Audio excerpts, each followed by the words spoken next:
Looking for a farmhand. Good with tools, light work, and keeping things secure. Hot meals included.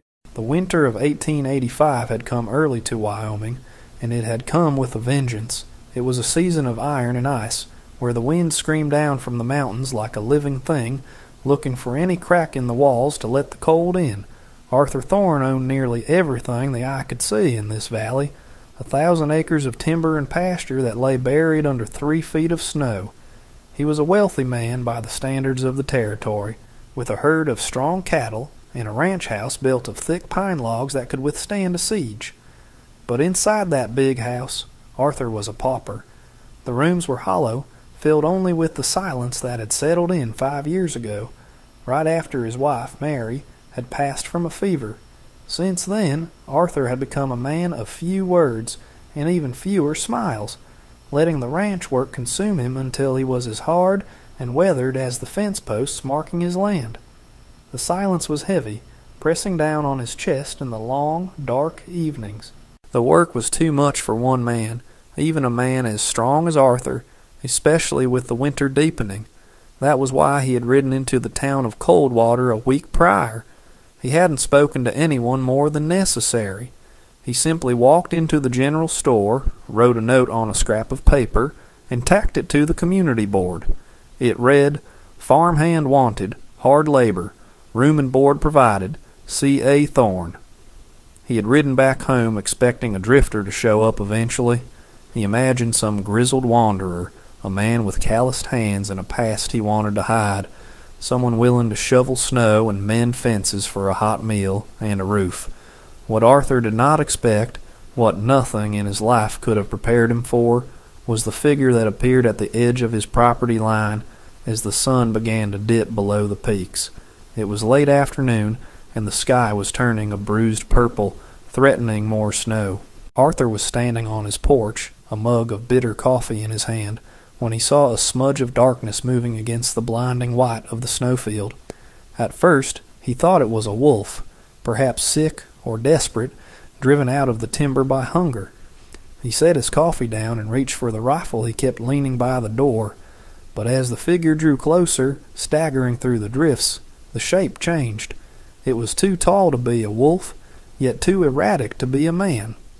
Arthur pulled on his heavy sheepskin coat, jammed his hat onto his head, and stepped off the porch. The snow crunched loudly under his boots, a stark contrast to the silence of the valley. He walked with long, purposeful strides, the rifle held loosely in the crook of his arm. As he closed the distance, the figure stumbled and fell, face first, into the snow. It didn't move. When Arthur reached the fallen shape, his breath caught in his throat. It wasn't a drifter. It wasn't a hardened cowboy. It was a woman.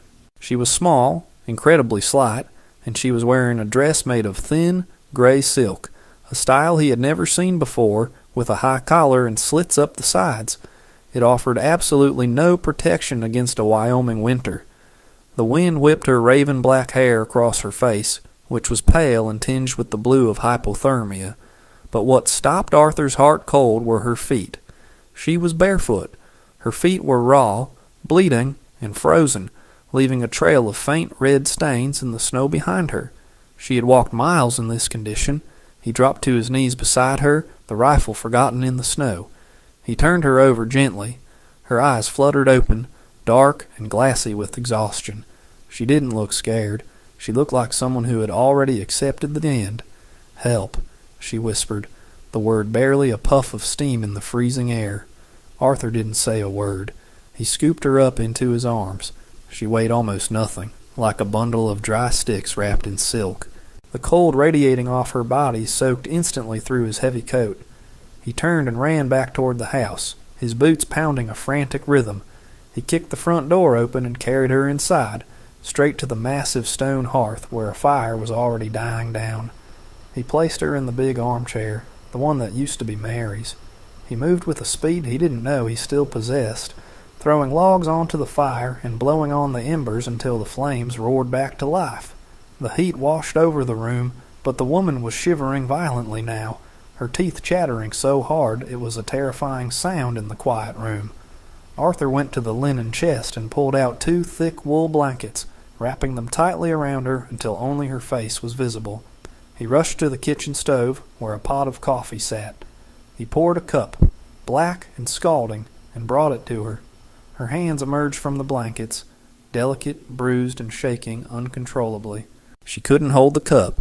Arthur wrapped his large, rough hands around hers, steadying the mug, and helped her guide it to her lips. She drank greedily, the heat seeming to shock some life back into her eyes. "You need a doctor," Arthur rumbled. His voice sounded rusty to his own ears. He hadn't spoken aloud in days. The woman shook her head frantically, her eyes wide with sudden panic. "No, doctor," she rasped. Her accent was thick, unfamiliar. "No money. I work." Arthur stared at her.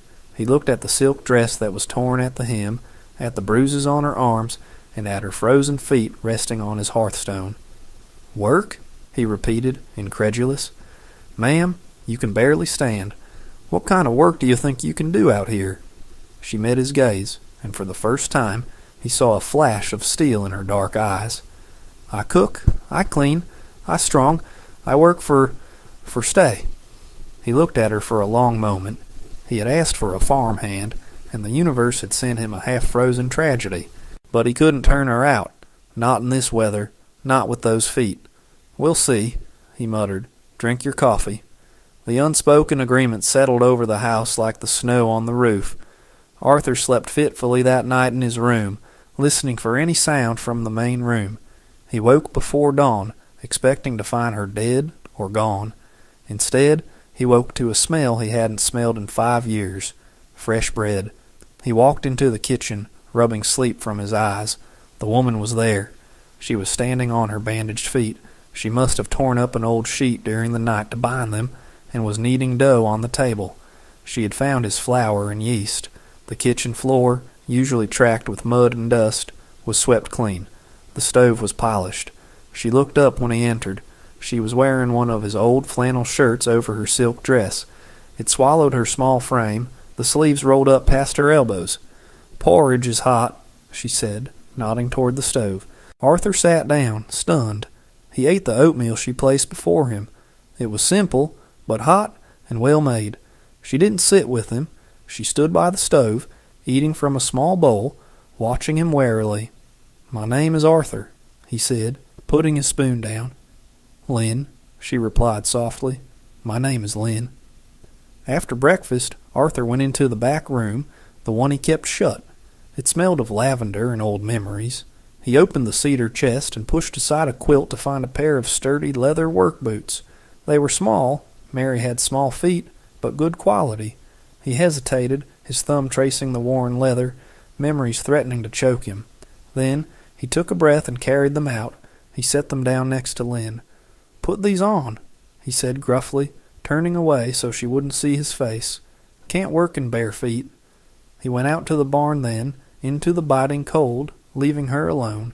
When she came out an hour later to help him, she was wearing the boots. They were a little big, but she had stuffed the toes with wool. She walked with a limp, but she walked. The days turned into weeks, and a routine formed. It was a rhythm dictated by the rising and setting of the sun.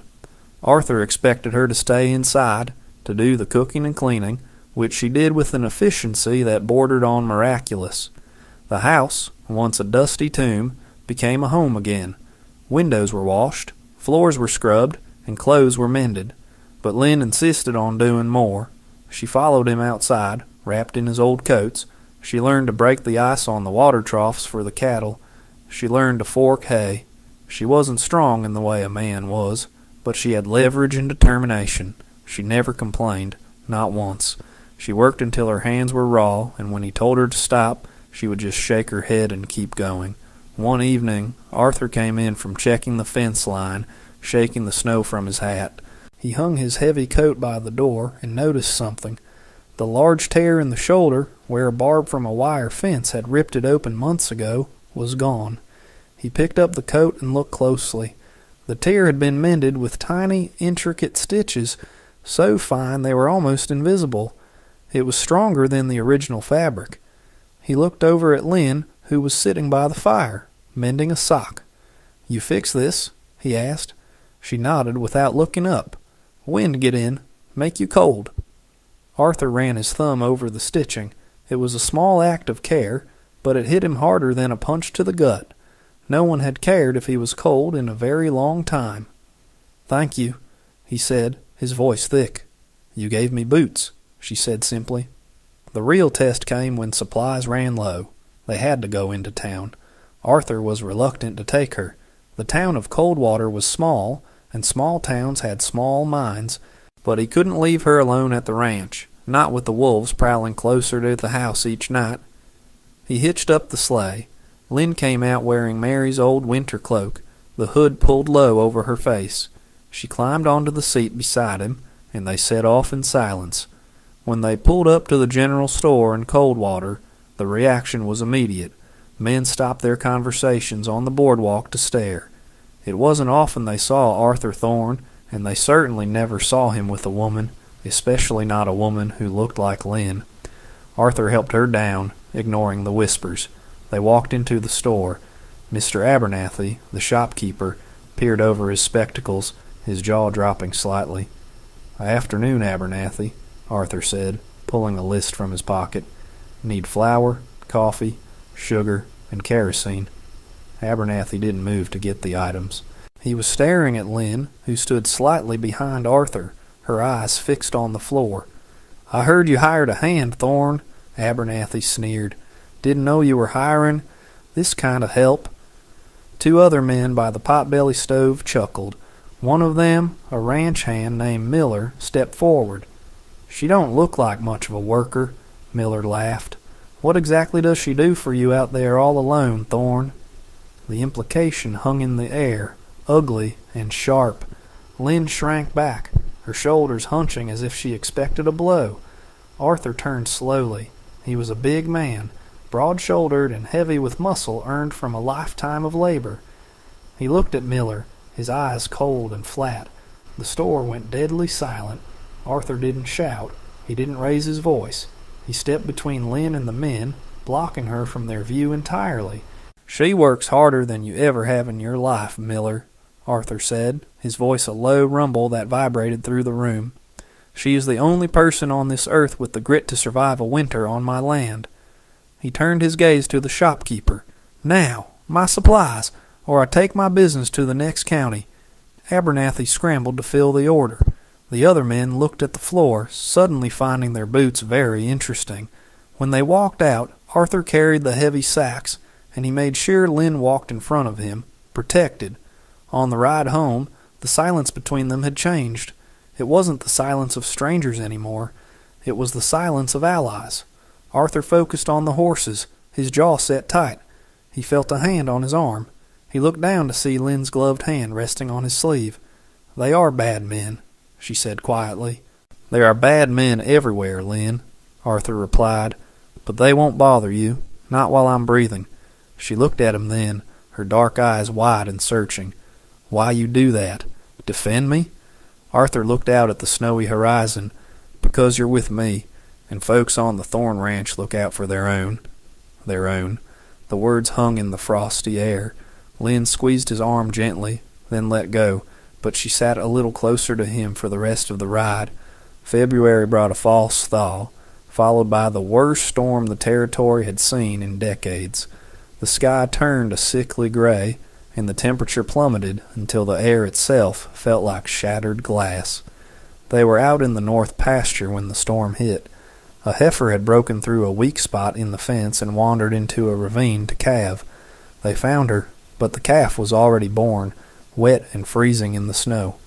"We have to get them back," Arthur shouted over the rising wind. He picked up the calf, tucking it inside his coat against his chest. Lynn grabbed the heifer's halter, pulling her forward, but the storm descended with terrifying speed. Within minutes, they couldn't see 5 feet in front of them. The snow was a blinding white wall, and the wind roared like a freight train. "We can't make the house," Arthur yelled, grabbing Lynn's shoulder to keep her from wandering off the invisible path. "The line shack, it's closer." They fought their way through the drifts, blind and freezing. Lynn stumbled again and again, but Arthur kept a grip on her, dragging her up, urging her forward. They found the small log cabin by pure luck, looming out of the whiteout. They tumbled inside, slamming the door against the gale. The shack was tiny, just a single room